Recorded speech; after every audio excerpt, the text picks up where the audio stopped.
Once we know this, once we have this inkling of, oh, this is why I've always felt resistance towards exercise, we can let it go and we can actually make exercising fun again. Hello, and welcome to the Connect podcast. This show is all about helping you connect to your soul's calling so you can take action on it. Because the sweetest success is a blend of discovering your purpose with the inner drive to bring it to life. I'm Sheila, health coach, lifestyle entrepreneur, and mom of two, best known for my online wellness programs, mentoring, and self-love passion. Listen in for inspiring interviews, solo chats, and Q&A sessions that will move you past overwhelm towards what lights you up. Stop accepting good enough and go for your version of great in your health, business, and relationships. Let's get started. Hello and welcome. I hope you're ready for the coming season, and that's what this is all about. I'm wanting to help you navigate what's on a lot of people's minds right now as they're entering into a brand new season of life, a brand new season of new schedules. We've come off of a time of, in the Northern Hemisphere, the summer vacations, all of those kinds of things. And in other parts of the world, everybody's kind of started back to their schooling, their kids back to school. It depends, it's been different weeks that people have started back. Here in the Ontario region of Canada, we start next week. And even so, it's easing into it. But either way, the summer vibe tends to be one of a little bit more relaxation. Things may be busy for you in your business, in your work, and yet there's just this kind of sense of ease, I find, during this season, and a lot of other people I know too, because they take their vacations, they go and they travel. So in talking about getting back into our rhythm and our schedule for the next quarter, before then we're in holiday season, it seems like this season goes really quickly, and it can be so challenging for us to prioritize our fitness when we're so busy. It seems to be the first thing that slides for a lot of people. And I've been chatting with people and doing little polls and things too, just to find out what is that thing, what's the first thing to go when you get busy or stressed or when your schedule gets out of control. And fitness is often the thing that goes first. So how do we do this? And I want to uncover some thoughts about all of this, an insight that I'm not sure if you've considered.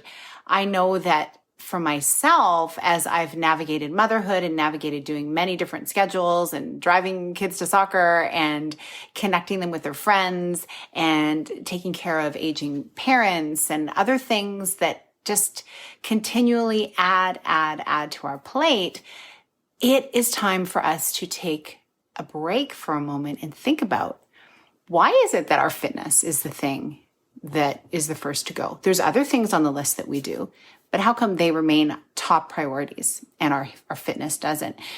And I know for myself, a lot of the reason why this can be is because we feel like, oh, I'll do that later. I've got time. It'll somehow miraculously all work out, that I get my fitness happening again, that my exercise schedule, that the way I feel in my body, it'll just all come together. And yet let's look at our past. Let's look at how has it been working for us so far. Some people, that's the number one thing they do. And they have seasons where they're, doing well with it and seasons where they're not. That's probably most common. However, what I've found is when we put things like this off, what we start to notice in some cases is we notice things happening in our health. Things become more challenging for us to do when we want to actually get started in some kind of, whether it's a yoga routine, a walking routine, spin cycling, whatever the case may be, lifting weights. It becomes really, really hard for us to wrap our mind around actually getting started. So first thing I'm going to say with this whole insight is, take a look at where you're currently at and all of the things that are priorities in your life, and see, where is your fitness practice fitting in? And is it the first thing that goes for you? It may not be for you. It may be something else, but we really want to hone in on this one, because here's what I've found. When I'm taking care of my body, yes, by feeding it, nourishing it, giving enough rest, but also giving it enough physical activity, challenging it to strengthen it regularly, 3 to 5 times a week, I notice really beautiful shifts in other areas of my life. My thinking starts to improve. There's more oxygen flow. I'm less stuck because I find often when I'm on a walk, for instance, I get some of my best ideas. I work out problems. I work and find solutions to things that I've been sitting in front of my laptop trying to figure out. And I may sit there for half an hour or an hour and realize I have not made any progress. Then I go outside, go on a walk, and miraculously, something that seems so huge is somehow put into perspective and new light is shed on it so that I can actually have progress made.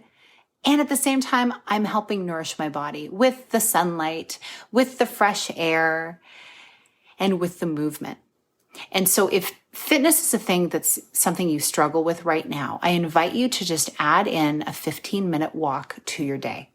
And if you can't do it every day, schedule it 5 times, 3 times a week at whatever time works for you. And people often ask me, when is the best time of day to work out? When's the best time of day to exercise?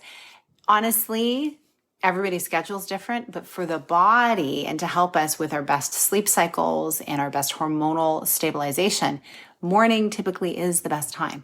And I know no one wants to hear that because often it can be hard to get up and get going, much less add a workout in.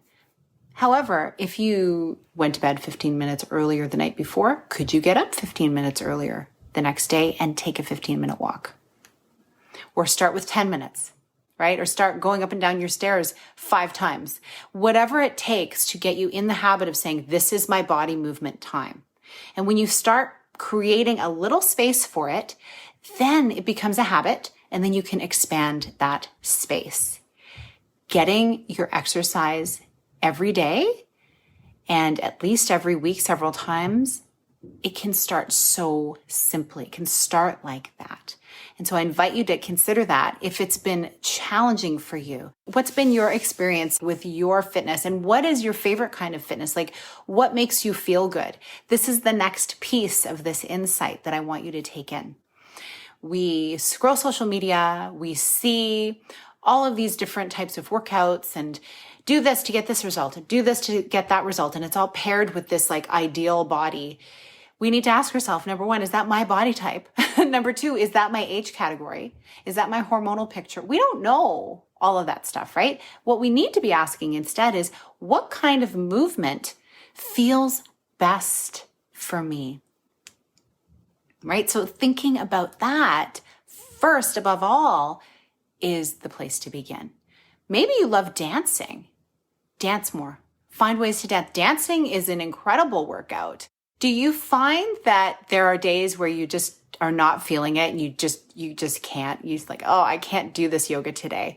I'm not going to. And then you just kind of say, but I'll just do it for a short time. I'll just start. And then what happens? Do you keep going with it? Do you still feel a little bit better? This is what I found really with any time that I've worked out, unless I've been sick, if I've had a cold or something, and I've said, oh, I really need to work out. That's what I used to do in my younger years. No, I can't miss a workout. And I'd feel horrible and it would make me feel worse. Like that, when you're not well, go back to bed. You shouldn't be working out while you're sick. But on a regular day where you're just needing that little boost of energy, right? So tuning into finding what is your favorite kind of activity. Is it yoga? Is it swimming? Is it cycling? Is it rowing on a rowing machine? Is it taking a walk? Or is it a HIIT workout with weights? Or is it heavy lifting, spinning? Like there's so many things that you can do. Is it climbing trees? I laugh because when we were kids, we didn't have to think, oh, I better go exercise, because we would be walking everywhere. We'd be on our bikes and we'd be climbing things. And at least I grew up in the country, and I'd climb a tree and read at these beautiful willow trees in my backyard. I loved them. And all of our friends, we had all these things we would do. We didn't have to think about moving our bodies. It just came so naturally. And then when I was 10 years old, my mom saw this magazine. It was Young Miss magazine. I guess one of her friends was getting this for her daughter. And she thought, oh, Sheila would really enjoy this. And it was a magazine for young ladies. And this is back in the 80s or 70s. I don't even know. Late 70s, early 80s. And it was kind of talking about fashion and all these things that you need to think about as you're entering your teen years or your preteen years. So of course I started seeing images of women, and of course, mainly white, westernized women. It was not a diverse magazine to begin with, but that was our culture back then, especially. We're only now just starting to make some shifts there, which is great. But I saw that, but I also saw what are they wearing? What is their figure like? What is their body type? And I was getting this picture in my mind of, oh, this must be the type of body, I have to make myself look that way. I need to dress that way. I need to look that way. There were no differently shaped people. There were no differently sized people. And it made an impact on me. So I started doing what was called back then the 20-minute workout. You could see it on TV. I'd get up early, and I started getting up early even back then, but to do this workout before school, because for some reason I felt like, oh, I better do this. I need to achieve this body. Meanwhile, I was in my prepubescent years, so my body had not filled out yet. I was very slender. Working out is great and everything, but I didn't need to be getting myself on that treadmill. I was working out for the wrong reasons. I wanted to fit into stay fitting into a pair of size 5 jeans, skin tight, that you had to use a coat hanger to get tight, to get the zipper up. And so this was the beginning of it all for me. And so we carry this with us. I'm not sure what it has been for you as you've looked at various other women growing up and what you aspired to in terms of your body type and as a result, your fitness. And maybe you decided back then that it's too hard. There's no way I'm going to do it. I'll never achieve this picture in this magazine, so I'm not even going to try. And so working out became just another chore, a thing that you didn't want to do. And you may carry that with you today. So I invite you into that dialogue with yourself. Check in and see, is that impacting how you're looking at working out now? Is there something that's a resistance that has been between you and fitness that started way back? Because you can release that. You can choose to release that and say, no, I move my body and I exercise so I can feel good, so I can get clarity in my mind, so that I can have more energy to go through my day. You have the ability to do that. And you have the ability to say to that little girl, whatever your experience was growing up about your body image and about what fitness meant to you, you can say, it's okay. You are excellent right as you are, and embrace who you are, and know that your health is the number one reason. Your health, your mental health, and your physical health. Number 1 and 2 reasons for you to make fitness a priority.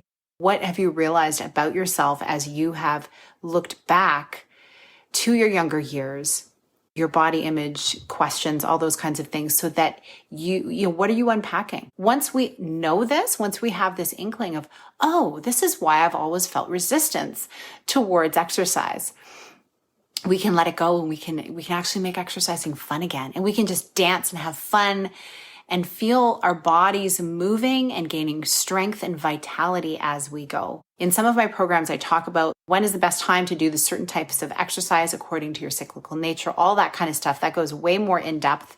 However, in here, we can just talk about what's holding you back and what do you want to see happen. So identify, what are you letting go of from the past with your fitness? What is your favorite kind of fitness? What fills you up? And how are you going to incorporate it every day in some form? Even if it's 3 times a week early in the morning and then a little break at lunch or a walk at night, whatever, figure that out. Those are the things I want you to consider so that you can start this new season of lots of things that are going to be piled onto your schedule, and you can put your fitness first. Because the last thing I wanted to say that really struck me when I was asking questions and having the polls, the thing that never fell off the list of priorities, fitness was the first thing to go. The thing that never fell off the list was household chores. And let me ask you, which would you prefer? A healthy body for your long life, or a pristine house with no dust in it? Because honey, dust's going to keep coming back. It just keeps revisiting me. My neighbor told me years ago, make friends with dust. And that's another conversation we'll be having in a future live in not next week, but the week after. We'll be talking about a little bit more about what to do, how to handle that. And that's something I leave you with. Why some other things remain on the list, but our fitness doesn't. You can do it. I'm so grateful. And yes, health is ultimate wealth, because when we're healthy, we can do so many things. We can help other people. We can go out and generate more revenue on our businesses. We can then hire people to help us. Even before you can hire, you can delegate. If you've got people around you, find ways to share that load. So all the best to you. Thank you for being here. I would love to know how it landed with you. Have a wonderful rest of your day. Take care. What stood out to you as you listened today? If you found it helpful, please share this episode and tag me at Sheila A. Botello on Instagram. It may be just the message someone needs to hear today. As always, these Q&A sessions are for educational purposes only and are not intended to diagnose, treat, or cure any health issues you may have, and I highly recommend that you consult with your doctor before beginning any new health protocol. I'll see you next time. Big blessings.